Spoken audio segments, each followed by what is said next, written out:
Hi everybody and welcome to the Advanced Soils portion of the Envirothon training. My name is Alexandra Schmidt. I'm the NRCS Resource Soil Scientist in Harrisonburg, and today we're going to do a few things about soils and especially Virginia soils to help you prepare for our competition. We're going to start with the 5 soil forming factors. For many of you this may be a review, but it's always helpful to look at it again. This includes climate, organisms, relief, also known as topography, parent material, and time. Collectively, this has been referred to as CLORPT, C-L-O-R-P-T. It's just a way to help you remember what those 5 factors are. Let's go into them and help us understand more about how they affect our soils here. We'll start with climate. This includes both temperature and precipitation. When precipitation is greater than evaporation, so we get a lot of rainfall in a hot, humid environment, kind of like here in Virginia, our soil chemicals leach. This is why we have to regularly lime our soils to increase our pH. Conversely, when precipitation is less than evaporation, soils will accumulate materials and carbonates and salts, such as in the Midwest. So on the right, top right, that soil looks very crusty. It's because it has a lot of salts that have accumulated in it. And on the bottom left, we have an example of a permafrost soil in Alaska, which is a very cold, wet environment where soil organic matter isn't oxidized and broken down, so it accumulates, just showing 2 extremes in terms of climate. Next, we have organisms. Soil organisms facilitate our soil nutrient cycling. They break down organic materials so it can be, utilized by plants. Some of our most productive soils are those that have the most soil organic matter. In the United States, that's going to be in the Midwest, where they used to be grasslands. They had hundreds of years of grass where they, have very long roots. So those soils have several feet of organic matter compared to Virginia, where we might be lucky to have just a few inches of topsoil. We have relief. This is trying to explain how stable the soil forming environment is. So clearly, some of our valley soils, those are much more stable compared to something on floodplain where new material is constantly dropped off. This graphic here shows you a well-developed soil on the upland, which has several horizons, compared to the floodplain, which just has 2. As a stream terrace forms, so after the river might move, and then the old floodplain is a stable environment, that's where you see moderate development, as that soil is able to go through the soil forming process or pedogenesis to develop. Another example of an unstable environment is a backslope. So, like one of the ridges here, think Massanutten. In an environment like that, our soil is eroding, probably at the same rate it's developing, and therefore it stays very shallow. So on the bottom left, we have a nice example of maybe a Piedmont or a valley soil, which is clearly very well developed. You can see how clayey and all that good structure in there. Compared to on the right, which maybe is a slope on a soil forming on a back slope where it's very shallow, just 20 to 30 centimeters of soil over hard rock. Next is parent material. So we know about the rock cycle. We have igneous, metamorphic, and sedimentary rocks. Maybe you've seen some rock outcroppings in a field. You've driven to Charlottesville on 64 and saw that really awesome road cut. Been on a beach. These are all examples of soil parent material. We have a few words to describe the different types of parent material. So soil that forms in place, maybe like this one here, for example, that forms from residuum. So residual soil, it's made from the parent material, that was there. This is common in the valley. We have our limestone residual soils. We also have soils that are formed from transported materials, such as loess, which is transported by wind, alluvium, transported by water. There's also colluvium, which forms from gravity. And then we don't have this here in Virginia, but glacial till is common in the upper Midwest. Glaciers come, they might pick up something and transport it a far distance. They melt, and then you have all sorts of interesting mix of materials as the parent material. And also, it's not uncommon for multiple parent materials to be present. You could have some colluvium, something sloughs off a mountain. There's a landslide that falls on the valley floor. So now you have colluvium over residuum.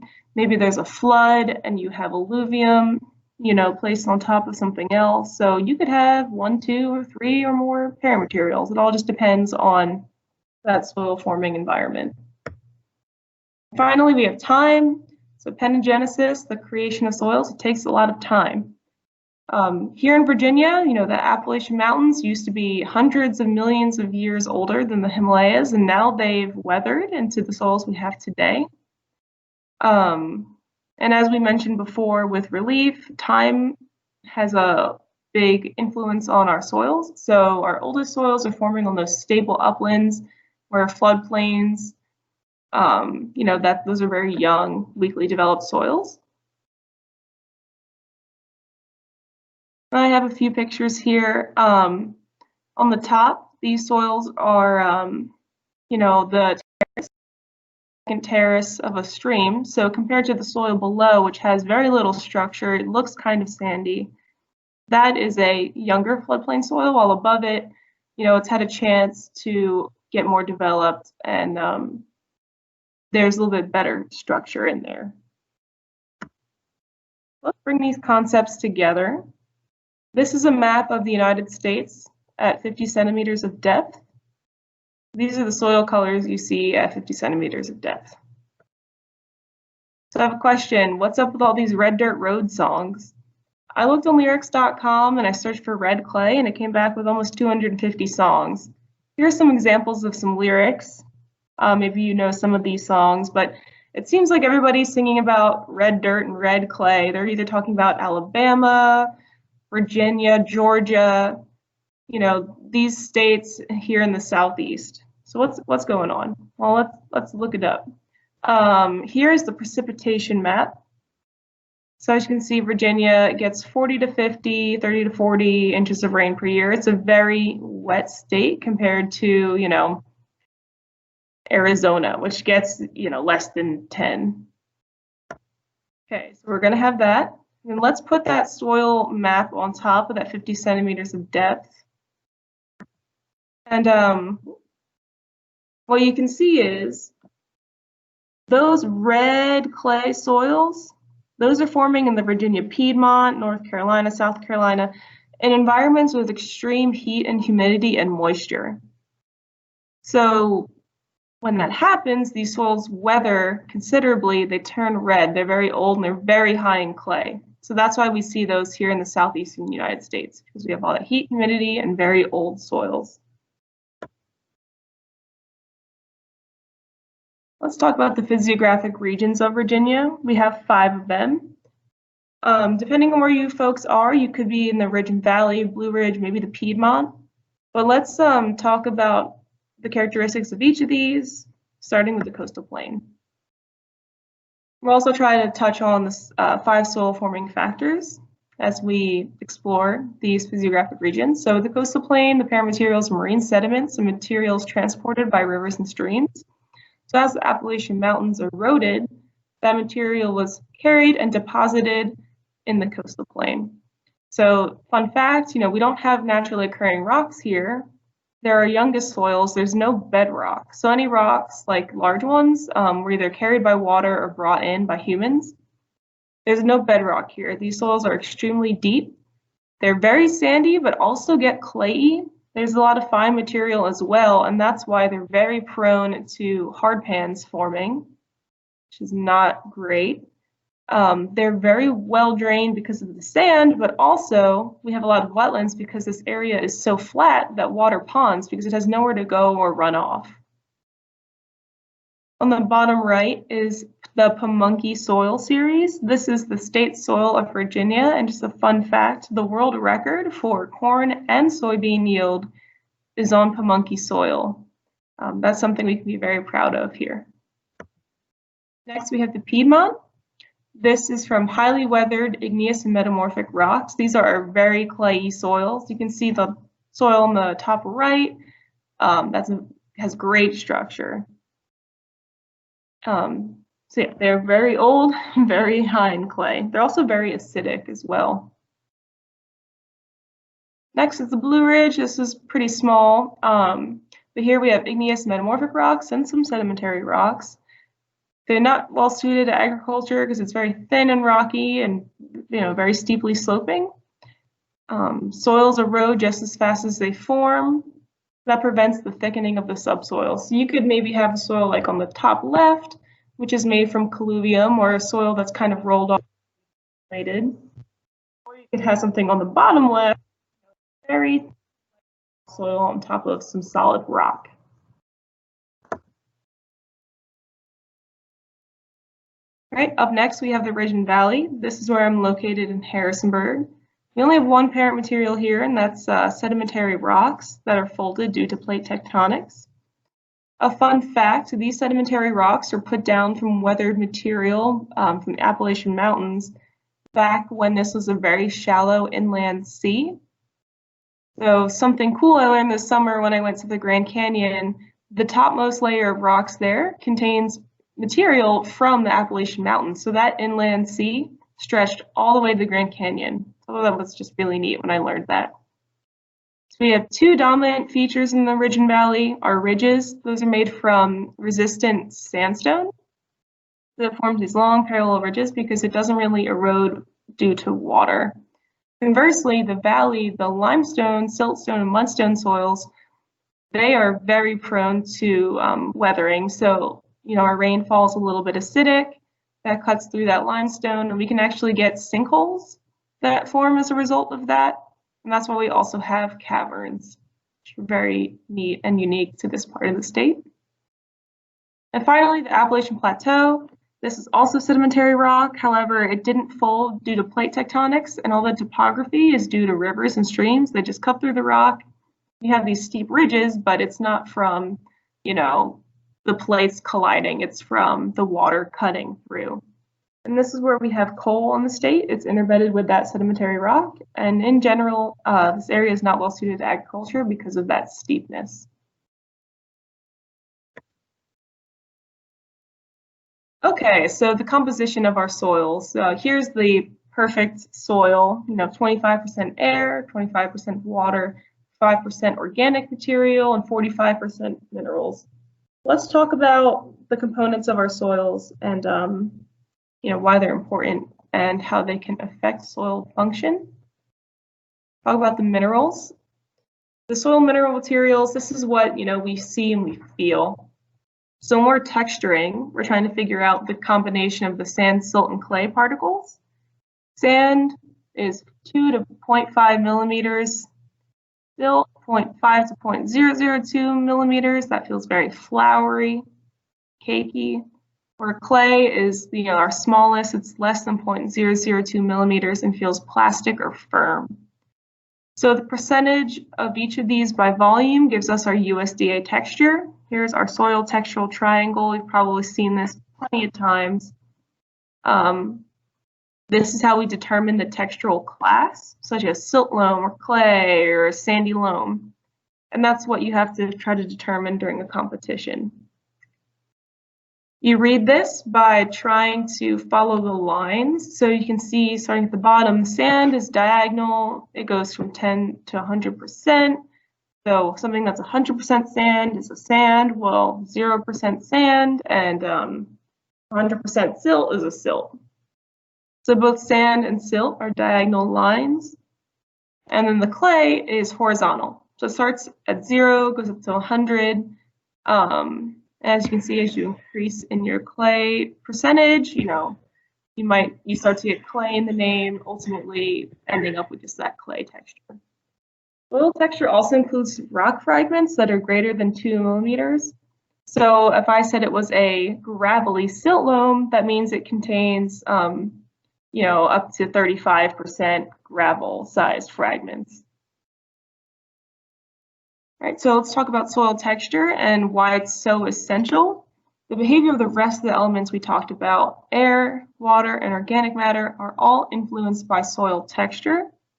So a sandy soil can move water through more quickly, and a clayey soil, it might take longer for water to move through the profile. But regardless of its texture, the structure is very important.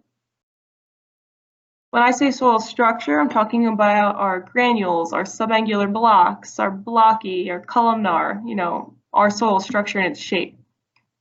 So when you have soil that, might get very compacted, now you have a plow pan such as this here, which you can see is kind of platy, water can't move through at all. Even if this was a, sandy clay soil, water can't move through at all, and that's where you start to get these drainage problems.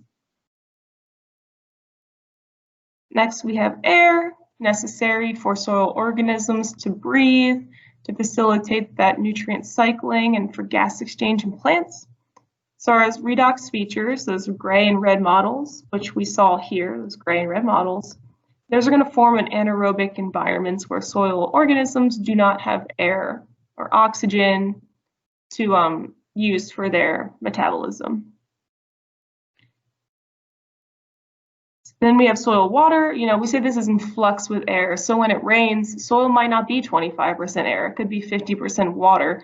But that changes, it drains. Our finer textured soils, the ones that are very clayey, will have smaller pore spaces, where soils that are very sandy, have larger pore spaces.